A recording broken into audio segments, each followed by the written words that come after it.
fast are we going to go?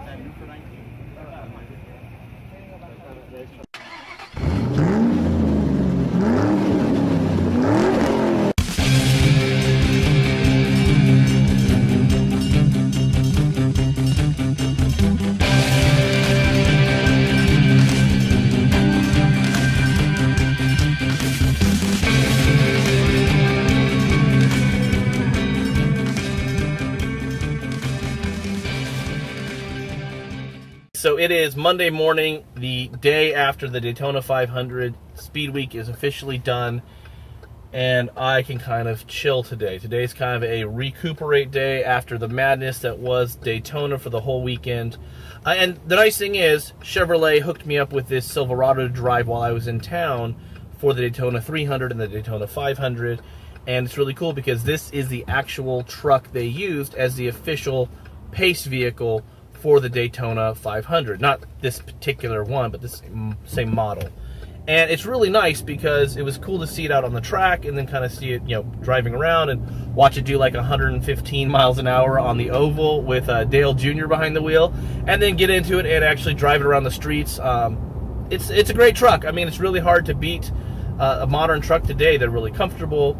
They're fully loaded. I mean, I don't think there's anything you can't get in a truck that you can get in any luxury car now. I mean, this has a sport mode in it. It's got heated and ventilated seats, navigation, Apple CarPlay, Android Auto, pretty much everything you need. And after driving it for a couple days, yeah, it's big. It's a lot bigger than the cars I usually drive, but it's really not too hard to navigate around town. I mean, I had no problem parking at the hotels, no problem parking at other events that we went to. The backup cameras are excellent. The sensors are great. It's super comfortable. The heated and ventilated seats really make Florida's, you know, wild temperature swings. You know, in the morning it's kind of cool. You turn the heated seats on. In the afternoon it's hot and humid. Crank up the ventilated seats, and it's comfortable. I had 5 big guys in this car the other night. We had, by luck, my hotel that I was at. Some of my other good friends that are here writing and covering the Daytona 500 were like, hey, it says you're like really nearby on Facebook. Let's go grab dinner. And we were actually at the hotel next door. And I got 5 full-size guys in this truck comfortably. Comfortably might have been harder for the guys in the backseat, but they're pretty big guys. But we got 5 male adults in this truck, no problem. Went out to dinner, had a good time, drove back, and it was fine. Everybody was comfortable. Everyone had plenty of leg room. It was really surprising. Even they were surprised that they had as much room as they did. But what's really nice about this truck is it's not hard to drive. It's not difficult to interact with daily. Everything is pretty intuitive. The switchgear is nice. The HVAC controls are very nice.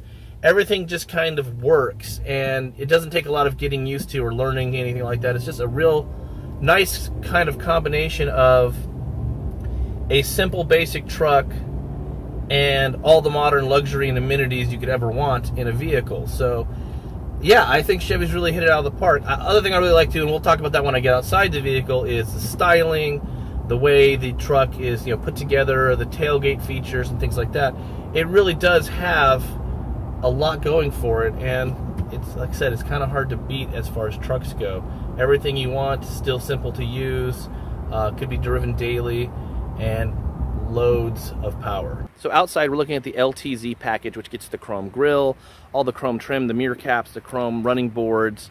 Overall, it's a very classy package. Now they call this color Cajun Red, which is really cool. I like the Cajun Red. It has jet black interior, and as you can see, it's also got the chrome rear bumper with the tow package. Now this has the power tailgate, so you just hit the button and it automatically lowers for you, which is really cool.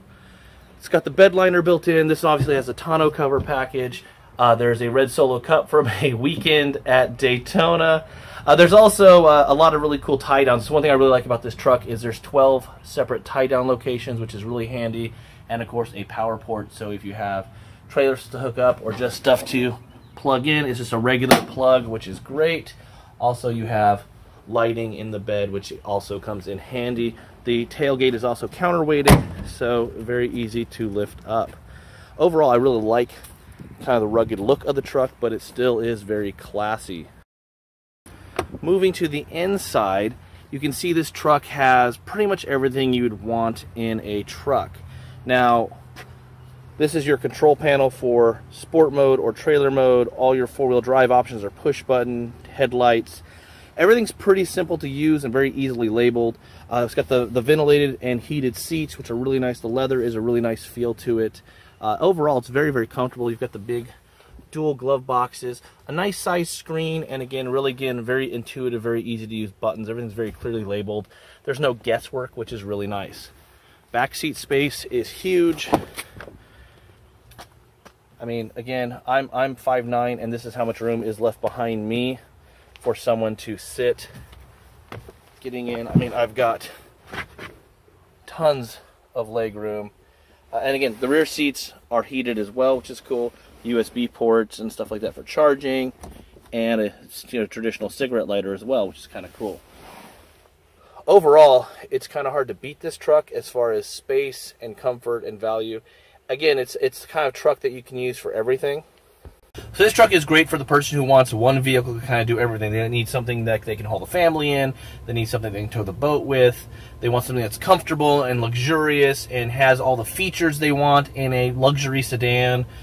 It's got kind of everything. It's really kind of the one vehicle, if you're going to buy one vehicle to do everything. Now, all that luxury, power, and performance do come at a price, and this one is $57,280. So you're at nearly $60,000 for this truck. So that's a lot of money for a truck, but when you start shopping that against buying a luxury sedan or buying a regular pickup truck and kind of combining those two, you really do see the value. There's a lot of value in buying a luxury performance four-wheel drive truck. You've got a off-road luxury sedan that can haul dirt bikes and go to the river. I mean, it's pretty hard to beat.